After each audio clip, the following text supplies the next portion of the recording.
My next guest has made a 60-year career as a supporting actor for just about every star on both sides of the Atlantic, and he wouldn't have had it really any other way. In fact, he was really worried that people would start to recognize him after he played a major role, one of the most successful films ever made. Please welcome Batman's butler, Michael Gough.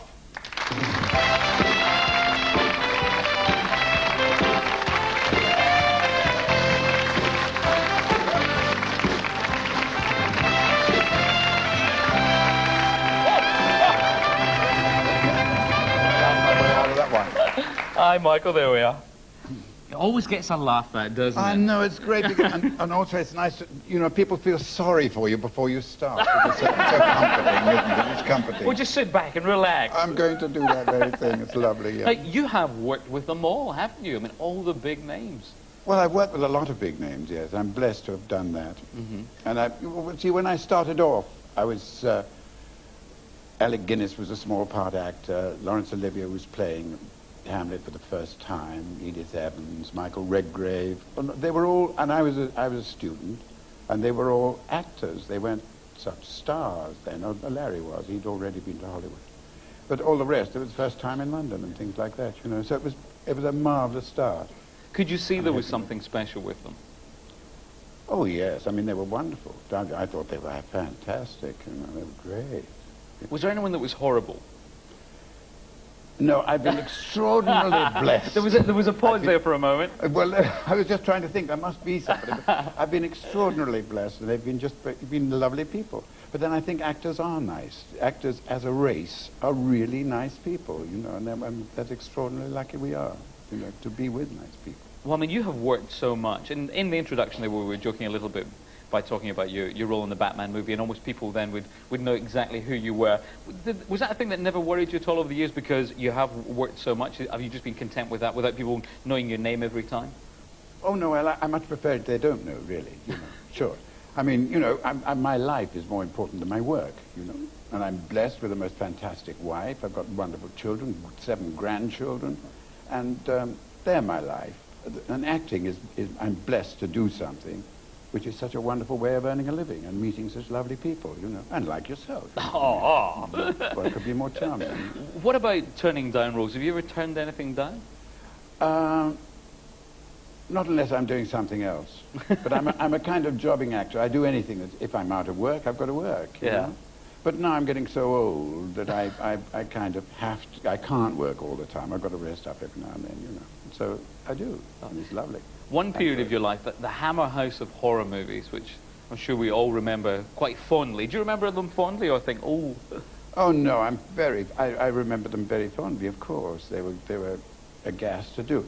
They had to be done at great speed, and there were some moments of agony with them, like, oh golly, oh I know, I had these terrible ice tongs, and this little old lady is looking through some antiques, and I get the tongs and go, so they go into her neck like that. And as it goes into her neck, I squeeze the bulbs, you see, and the blood comes out. Of course, the blood didn't come out, of course. It's supposed to, but they didn't come gushing out. Instead, the bulbs popped off, and I was smothered in blood. So the suit, everything had to go to the cleaners, and I went home until everything had been cleaned. Because in those days, they didn't have 2 suits. You just had to wear the 1 suit, and that was it. Through the picture, practically. Big budgets. Big budgets. Yeah. Well, talking about big budgets, they don't come much bigger than the Batman movies. No, they're fantastic budgets. So how did you get the part then? How did you get the part of Alfred the Butler? Tim Burton was a fan of those horror movies and things like that. Yeah, he loves those kind of movies, you know. And he was the man who directed the original Batman. He directed the first Batman. And here it was, we saw that. And I was doing a play in New York, and I saw Tim, and he saw me, and we got on very well together, and that's how it happened. And, yeah, Michael Keaton and I became great friends, too. We worked together well. I liked working with Michael Keaton.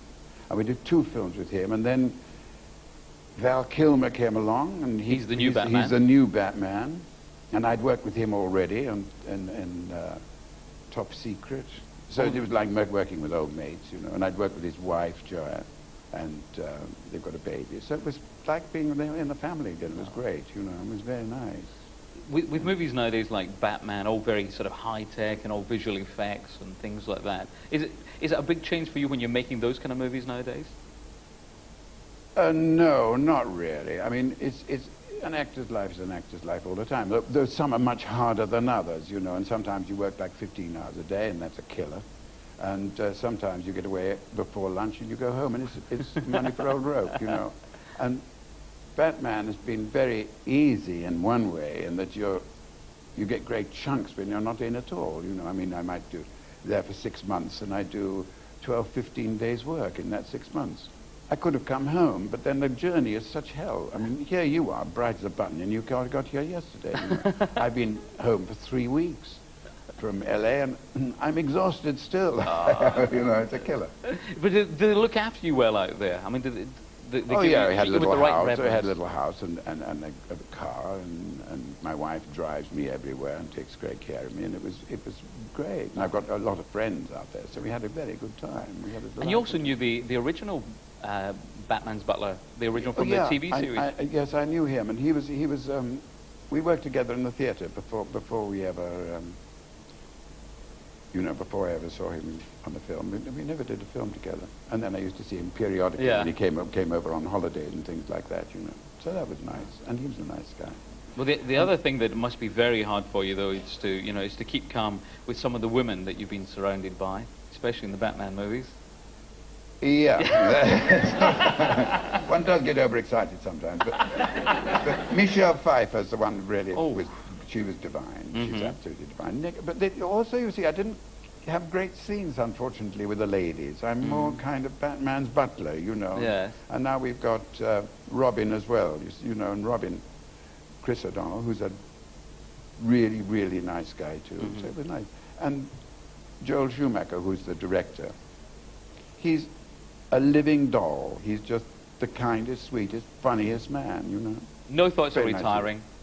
None whatsoever? I don't think so at all. all. No, good man. Michael Gough.